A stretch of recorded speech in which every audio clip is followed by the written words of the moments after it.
Já estamos de volta com o programa Melhor da Tarde. Agora nós vamos falar sobre direito de família. Vamos conhecer as entidades familiares com a doutora Michele, que já está aqui hoje com a gente. Michele Martins Silva. Tudo bem, doutora? Tudo. Semana passada a gente conversou bastante, né? Conversamos sobre a questão de regimes de casamento, como é importante as pessoas ficarem bem atentas a isso. E hoje a gente traz um assunto que também acompanha, que são as entidades familiares, né? Sim. Que hoje a gente vê que o desenvolvimento do ser humano e o crescimento da sociedade, a gente vê que muitas alterações foram feitas, né? Foram sofrendo, desenvolvendo. Sim. E continuam sendo, porque conforme vai mudando a sociedade, né, o ordenamento jurídico vai ter que ir mudando junto para regular.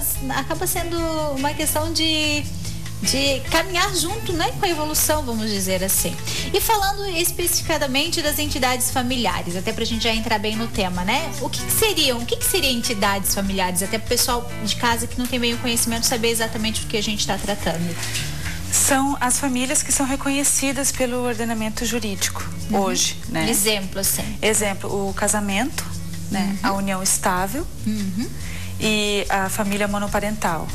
Por enquanto são essas. Mas também tem a união estável homossexual, né? Que isso é uma vitória recente também, Sim, né? ela não foi ainda regulada pelo ordenamento jurídico, mas ela já foi aceita pelo STF. E então ela vai ter o mesmo regulamento que a união estável, né? E a família monoparental é aquela que é, digamos, um pai e um filho, né? Uma mãe e um filho. Ela também ela é regulada. Regulada. Né? E quais seriam principalmente que eu acho que a gente pode ver maior diferença, né? Da união estável e da união homossexual. Hoje, pra gente entrar já dentro do assunto e falar sobre essa temática que eu acho que está desenvolvendo bastante. Então, hoje, a união estável, a gente já tinha comentado algumas coisas, ela precisa, para ser configurada, ela precisa de uma união pública, contínua, duradoura e com o objetivo de constituir família. E a união estável homoafetiva também, da mesma forma, porque a união estável homoafetiva, ela foi dada os mesmos direitos da união estável. Então, hoje ela é considerada como uma união estável. Hoje em dia, tu fala união estável de pessoas do mesmo sexo e de sexos diferentes, tá? Então, vão ser os mesmos direitos. Para configurar, então, é uma união pública, contínua, duradoura e com objetivo de constituição de família. Duradoura, hoje em dia, não precisa ser, não tem um tempo específico, né? Não precisa ser 3 anos, ou 4 anos, ou 10 anos para configurar. Vai depender do caso concreto, vai depender da solidez da relação, né?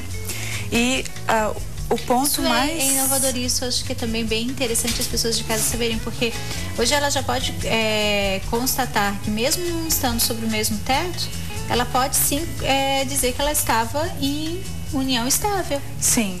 E daí é que está o ponto mais crucial para você diferenciar, digamos, um namoro de uma união estável, é o objetivo de constituir família, que vai diferenciar, digamos, você já faz planos, você já tem aquele relacionamento, ele já é como se fosse uma família, você está já dentro de um relacionamento mais sólido, né? Porque o namoro, você vê final de semana, você não convive, não compartilha a vida, né? Então, aí que está a maior diferença. Às vezes até a questão de querer comprar algum bem, algum patrimônio também, em conjunto. Ou filhos em comum, né? São indícios, né, que você vai configurar. E a união estável homoafetiva, ela tem os mesmos direitos e deveres da união estável de pessoas de sexos diferentes, né, de homem e mulher. Inclusive, direito à conversão ao casamento, né? Hoje eles têm esses direitos legalizados. Isso. E daí a conversão em casamento pode ser feita tanto extrajudicial em cartórios de registro civil, como judicial. E recente agora, de 2013, veio uma resolução do CNJ que permite que as uniões estáveis homossexuais possam casar pelos cartórios de registro civil. Eles podem casar também. Podem casar direto. Isso é uma evolução, né? Querendo ou não, é uma evolução, porque a gente vê que o cotidiano da vida vem desenvolvendo essas novas, a gente pode dizer, né? Essas novas entidades, que ainda não é, a união estável, ela ainda não é considerada uma entidade familiar? Ela é estável, sim. Homossexual, entre homossexuais a união estável na própria Constituição, ela é reconhecida, só que a união estável entre homem e mulher, tá? A união estável entre homossexuais, ela foi reconhecida pela STF, não está regulada ainda no ordenamento jurídico, mas ela já tem os mesmos direitos e deveres, né? Da união estável. Isso aí tem um assunto, eu acho que vai ser bastante discutido, e aí tem várias questões que hoje a gente vê que tem uma grande polêmica. Sim, mas já temos um avanço bem grande, e eles já conseguiram bastante coisas, né? E isso vem da própria evolução da sociedade, porque esses fatos eles acontecem, né? Então, o ordenamento jurídico, ele tem que simplesmente regular para ajudar essas pessoas, porque essas pessoas, elas já vivem assim, né? Digamos, já vivem numa união.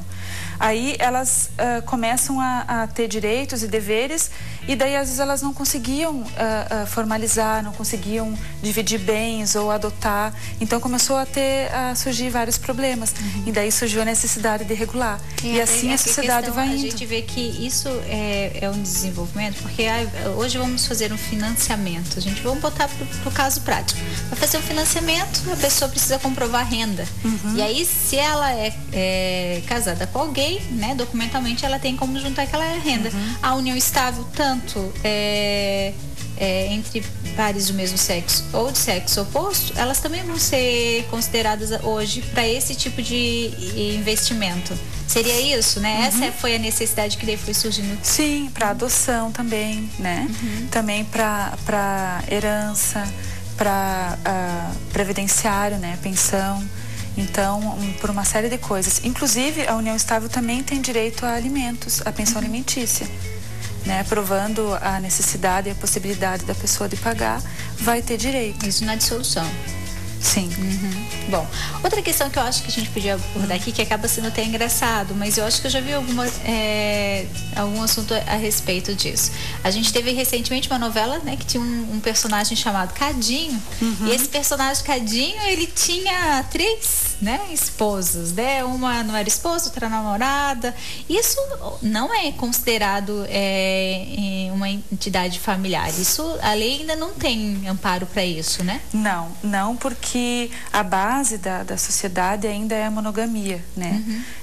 Por causa da fidelidade, da lealdade, que são deveres, né, que surgem com a união. Então, já tem várias pessoas pedindo para legalizar, mas até hoje, né, isso não foi considerado, em razão da própria monogamia, da fidelidade. Então, o máximo que acontece em algumas relações hoje é quando se verifica a boa-fé de uma das partes, e ela provar às vezes que contribuiu para adquirir um determinado bem. Às vezes ela consegue partilhar aquele bem, né? Ou para fins previdenciários, às vezes, se provada boa-fé. Daí vai depender do caso específico, né? Mas, em regra, ainda não é reconhecida. Porque eu fico imaginando numa situação onde, vamos colocar aqui, um homem, ele tem uma união estável com uma família, vamos dizer que ele trabalha viajando, né? Para não dizer nem atividade. E aí em outra cidade, que a gente sabe que isso de fato acontece, tem uma outra família que elas não se conhecem, né? As esposas, né? Vamos dizer assim, né? As companheiras estão de lados opostos e não se conhecem e estão sendo enganadas. Como é que fica numa situação dessa uma partilha, tipo, numa separação, ou, por exemplo, na morte também, que eu acho que isso acaba levantando nesse momento? Como é que ficaria? Como é que os juristas hoje estão vendo isso? Vai ser verificado todo o caso, né? Se essas mulheres, elas sabiam. Se nenhuma delas sabiam, elas eram de boa fé, né? Conforme o patrimônio que cada uma adquiriu junto, daí poderá ser partilhado entre elas, né? Mas não vai poder ser reconhecida a união das duas com ele. Hoje em dia isso não. mas elas pode ser configurada uma sociedade de fato com cada uma, que daí faz parte do direito civil, e daí pode haver alguma partilha, né? Em relação aos bens que cada uma adquiriu junto. Isso deve ser tão complicado, né? Na prática, como é que já envolve a questão sentimental, né? O certo é não ter isso, né? Acho que a gente ainda tem que lutar para a lei não ter isso, principalmente que os homens vão ficar muito folgados, eu acho. E nós também, né? Vamos dizer que nós também podemos. Doutora, mais alguma questão para a gente conversar com o pessoal de casa sobre entidades familiares que a doutora queira abordar? Então, acho que é importante até o pessoal de casa saber, né, da importância desse instituto. Tem o caso, assim, o casamento, né? Ele é mais formal e solene. Então, ele passa por um processo de habilitação. Né? Esse processo de habilitação ele é feito num cartório de registro civil, onde você vai escolher o regime de bens, vai apresentar várias documentações. Ali vai ser verificado se não tem nenhum impedimento para o casamento. Em relação, digamos, irmãos não podem casar, pessoas casadas já também não podem casar. Então, alguns detalhes nesse sentido. Aí, verificado isso, feito a habilitação, daí a pessoa casa, né? Na união estável não tem esse procedimento todo, né? Mas também não podem casar pessoas impedidas. Digamos assim, irmãos também não vão poder casar. A única diferença vai ser que pessoas que são casadas, só que elas são separadas de fato. Elas já estão separadas, elas vão poder adquirir uma união estável.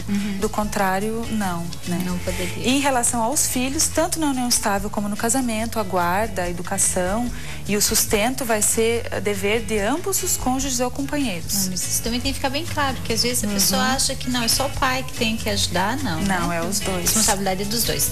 Bom, antes da gente ir embora, a gente tem uma pergunta aqui, que uma telespectadora mandou, o nome dela é Márcia, ela fala assim: meu pai, o pai da minha filha nunca a reconheceu. Quando tinha 17 anos começou a ajudar.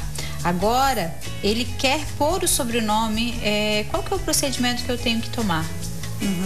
Quando a criança fez 17 anos, que já estava uma adolescente, o pai começou a participar da vida. E agora ele quer pôr o nome da filha e o sobrenome. Qual é o primeiro passo que ela deve tomar?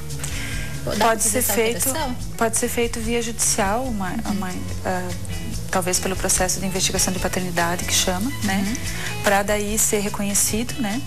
Ou ele pode verificar no próprio cartório de registro civil, de repente pode ser feito alguma coisa extrajudicialmente. Até porque se o pai tiver de acordo, e né? A mãe também, daí é mais fácil. Já vai direto no registro civil. Sim. Eu acho que seria o caminho mais fácil. A princípio, se os dois tiverem essa mesma intenção. Tanto o pai quanto a mãe e a filha. Que nunca é tarde, né? Para reconhecer um filho e fazer parte da vida dele. Pro resto da vida, né? Doutora, muito legal a tua participação hoje aqui, sempre trazendo informações. A gente sempre tem muitos assuntos a abordar sobre direito de família, né? Quero agradecer, né? E eu sempre orientando as pessoas de casa, né? Na hora que tiverem algum problema, né? Que tiverem uma questão que tenha que resolver, procure um profissional especializado da área, né, doutora? Sim. Obrigada, viu? Eu que agradeço. Vamos rapidinho intervalo, na sequência a gente volta, que tem mais pra você aqui no Melhor da Tarde.